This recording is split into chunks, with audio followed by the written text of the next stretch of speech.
Artinya doa Rabbi syrah li sadri itu benar-benar memudahkan urusan. Termasuk kalau misalnya kita lagi ada masalah sama seseorang. Kita doa, ya Rabbi mudahkan urusan saya. Mudah enggak? Kalau kurang mudah berarti kita belum benar-benar jujur dalam kalimat kita kepada Allah. Jujur gimana? Kita yakin gak sih Allah yang memudahkan urusan kita? Kalau kita yakin banget, Allah akan tunjukkan keajaiban yang luar biasa. Seperti cerita kemarin tuh. 2 orang yang saling berhutang kan. Yang satu memberi hutang dan bertanya, siapa saksinya? Kata yang berhutang, Allah saksinya, boleh enggak? Kata yang memberi hutang, oh boleh, Allah itu sebaik-baik saksi. Dan itu jujur, yakin gitu. Coba kalau kita lakukan itu sekarang, mungkin kita akan dikhianatin, akan dirugiin sama banyak orang. Kenapa? Karena enggak yakin banget kepada Allah SWT. Masih ada sedikit, setitik ragu. Ntar kalau dia bohong gimana? Bukankah ada Allah? Ntar kalau dia lupa gimana? Bukankah ada Allah? Ntar kalau dia berubah pikiran gimana? Bukankah ada Allah? Ntar kalau dia hilang tiba-tiba gak membayar hutang gimana? Bukankah ada Allah? Bukankah ada Allah ini jarang kita ucapkan? Kita masih ragu walaupun kita mengatakan hasbiyallah, hasbunallah. Makanya jarang ngelihat keajaiban. Padahal kalimat itu kalimat-kalimat yang mukjizat, powerful.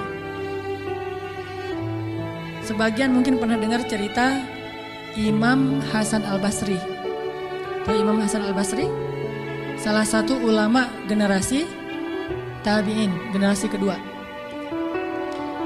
Ceritanya Imam Hasan Al-Basri ini pernah bikin seorang gubernur Baghdad namanya Hajjaj. Ini Hajjaj ini gubernur yang sangat jahat, sering membunuh orang soleh, termasuk sahabat Nabi pernah dibunuh sama dia.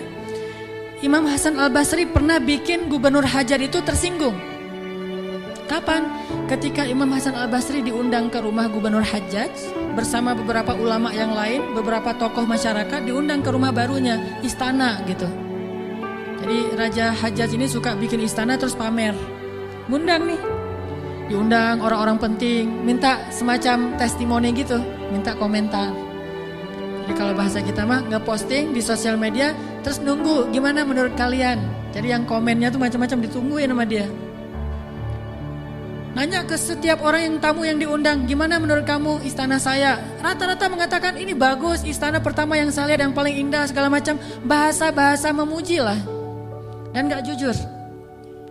Begitu giliran Hasan Al-Basri, ya Syekh Hasan, gimana menurut Syekh tentang istana saya?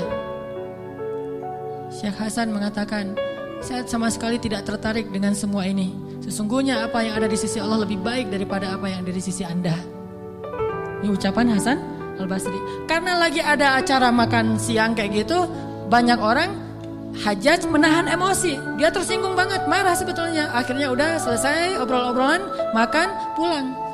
Saat pulang, Raja Hajjaj mengutus 2 orang prajurit untuk menangkap Hasan Al-Basri di tengah jalan.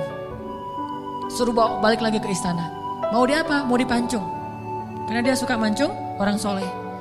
Tangkap tuh Hasan Al-Basri. Di tengah jalan didatangi pengawal raja. Kemudian dibawa lagi ke istana mau dipancung. Begitu Hasan Al-Basri berhadapan dengan Hajjaj, Hasan Al-Basri kemudian berdoa di dalam hatinya.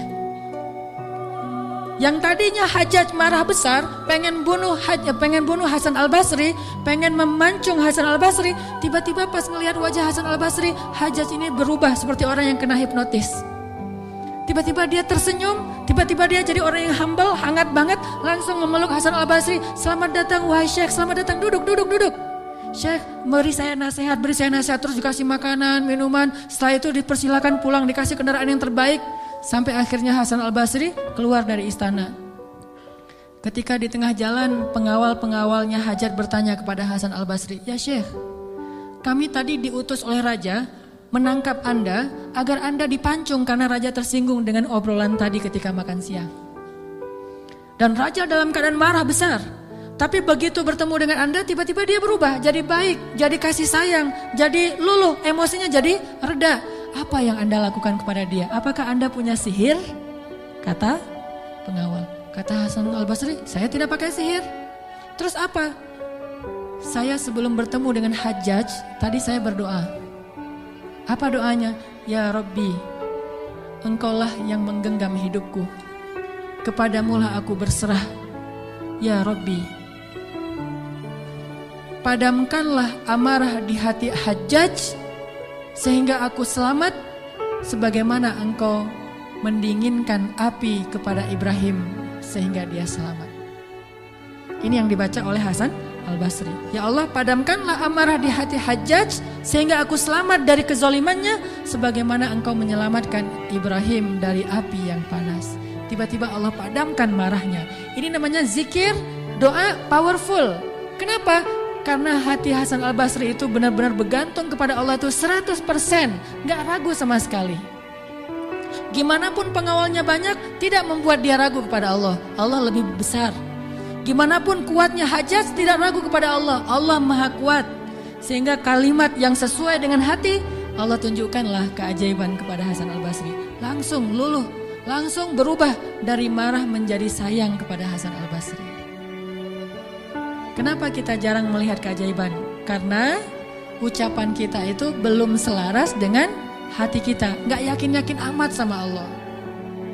Sering bilang la haula wala quwata illa billah. Tapi kita masih yakin ada kekuatan lain yang mempengaruhi hidup kita. Padahal kata Nabi kepada Ibnu Abbas, kalau semua orang berkumpul dan ingin menolong kamu, mereka tidak dapat menolong kamu kecuali dengan seizin Allah. Kalau mereka semua berkumpul ingin mencelakai kamu, mereka tidak bisa mencelakai kamu kecuali dengan ketetapan Allah. Allah, Allah, Allah, di tangannya lah segala kebaikan, di tangannya lah segala kerajaan. Tabarakalladzi biyadihil mulk wa huwa ala kulli syai'in qadir. Percaya enggak kita dengan ayat itu? Jawab dengan hati kita masing-masing. Kalau kita percaya, baru terjadi keajaiban dalam hati kita. Pernah menghadapi orang marah? Pernah? Sering kan? Siapa yang marah? Istri? Tahu gimana kalau istri lagi marah? Oh, belum tahu ya? Ya udah deh, ganti contoh. Orang tua deh, orang tua. Saya lupa aja nih kalau saya di hadapan para jomblo fisabilillah. Kalau istri lagi marah, padamkan marahnya itu bukan dengan hadiah dunia dulu. Itu buat kita ragu sama Allah dan mengandalkan materi. Pas marah, tunjukin. Mau ke Lombok, Bali, Jogja, atau Maldives. Pasti dia pilih Maldives tuh. Pas dia pilih Maldives, kita nangis. Kenapa? Dananya gak cukup. Makin marah dia tuh. Jangan nawarin materi dulu untuk meredakan marah seseorang. Karena kita akan bergantung kepada materi itu. Ternyata ampuh. Kalau dia marah, saya kasih tuh brosur. Brosur doang. Kalau lagi marah, nonton yuk. Pelan-pelan reda marahnya, berarti efektif. Nonton cukup bagi saya. Pas lagi marah, ada kafe baru loh, enak tuh makanannya, terutama tuh misalnya green tea-nya, milkshake tuh paling enak tuh se-Bandung. Reda marahnya, milkshake cukup bagi saya, kan? Bukan hasbi Allah, hasbiya milkshake. Kenapa bisa gitu? Karena ketika kita mau meredakan marah seseorang itu kita menggunakan materi.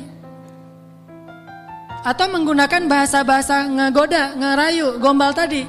Tapi kan lama-lama agak-agak habis juga ya bahan menggombal ya. Harus buka, jadi teman-teman bisa ke Gramedia mungkin beli buku dengan judul Kumpulan Gombal-Gombal Efektif. Udah teruji, banyak yang menggunakan gombal ini dan berhasil meredakan amarah.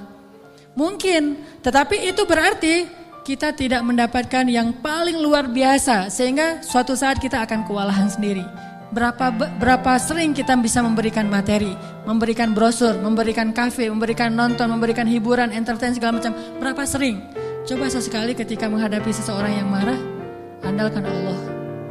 Pas mau ketemu orangnya, ya Rabbi, ya Rabba Ibrahim, wahai Tuhan Ibrahim, padamkanlah amarah istri saya sebagaimana engkau memadamkan api bagi Ibrahim. Terus temuin, kalau masih marah, ya Allah astagfirullahaladzim, berarti saya belum jujur nih, masih belum yakin sama Allah, istighfar lagi, ya Allah padamkan. Masih marah, ya Allah padamkan. Terus saja sampai yakin. Kalau kita yakin itu berubah loh, benar-benar berubah. Kalau nggak bisa langsung, bertahap, tergantung iman. Ada orang yang imannya baru redam amarah seseorang itu 1 jam, berarti imannya iman 1 jam. Ada yang setengah jam, ada yang 10 menit, ada yang ketemu berubah langsung. Sampai orang yang marah itu juga terheran-heran. Kenapa ya? Saya tadi sebetulnya lagi sebel banget sama kamu, tapi pas ngelihat kamu jadi berubah, kenapa ya? Karena Allah.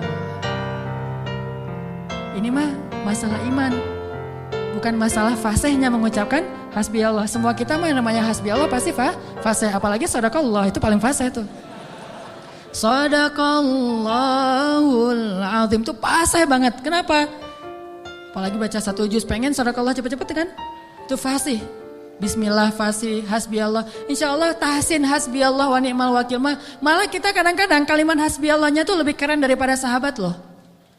Kalau sahabat kalimatnya cuma gini, hasbunallah wa ni'mal wakil. Kalau kita, hasbunallah wa ni'mal wakil, ni'mal maula wa ni'man nasir. Coba lihat, panjangan siapa ucapannya? Panjangan kita kan? Sahabat mah cuma sedikit, Ibrahim lebih sedikit lagi, hasbi Allah, segitu doang. Kita rame, oh jangan cuma hasbi Allah, tambahin dong, jangan terlalu irit-irit dalam berzikir. Rame aja di broadcast soal panjang pendeknya zikir, tapi dua-duanya gak powerful, gak ngaruh. Yang bilang hasbi Allah wa ni'mal wakil sama aja, yang bilang hasbi Allah wa ni'mal wakil, ni'mal maula wa ni'man nasir, diulang 33 kali, tapi gak ngaruh. Kenapa? Karena gak jujur. Hanya fasih di lisan, tetapi tidak fasih di hati. Harusnya kayak Imam Hasan Al-Basri, begitu dia katakan demikian, doanya langsung berubah.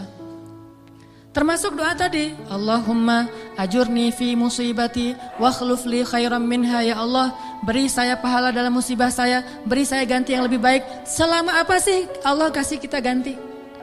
Di situ kita bisa mengukur keimanan kita. Kalau begitu kita berdoa langsung dapat ganti, itu imannya ajaib tuh. Kalau kita berdoa tunggu gantinya sebulan kemudian, itu imannya standar. Kalau kita udah berdoa tapi gak diganti-ganti, berarti kita bermasalah. Gak yakin-yakin amat sama Allah. Pengen gak begitu berdoa langsung Allah menunjukkan keajaiban? Kita pengen aja gak berani ya, karena kita gak percaya bisa.